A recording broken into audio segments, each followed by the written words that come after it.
Tentara Israel atau IDF di jalur Gaza dilaporkan menderita penyakit pencernaan dan mengalami keracunan makanan. Hal tersebut disampaikan oleh media Israel yakni Yediot Ahronot pada Senin 4 Desember 2023 yang menyebutkan adanya lonjakan penyakit usus di antara tentara Israel.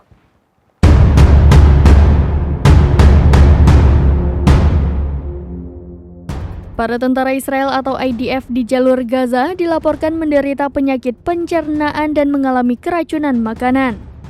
Media Israel bernama Yediot Ahronot pada Senin 4 Desember 2023 menyebut ada lonjakan penyakit usus di antara tentara Israel.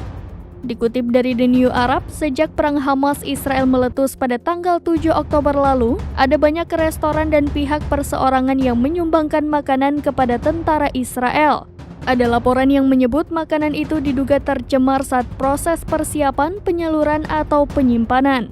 Banyak tentara yang menderita gejala keracunan makanan termasuk diare parah dan badan panas. Tal Brosh, Direktur Bidang Penyakit Menular di Rumah Sakit Umum As-Suta Asdod Israel mengatakan, penyakit diare telah menyebar di antara para tentara di selatan di tempat berkumpul dan kemudian di antara para tentara yang bertempur di Gaza. Brosh mengatakan tidak mungkin melarang orang untuk menyumbangkan makanan kepada tentara, namun dia menekankan pentingnya memastikan makanan tetap aman dikonsumsi untuk menghindari resiko penyakit.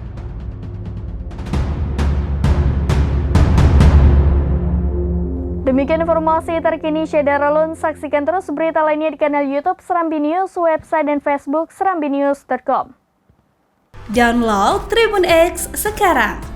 Menghadirkan lokal menjadi Indonesia.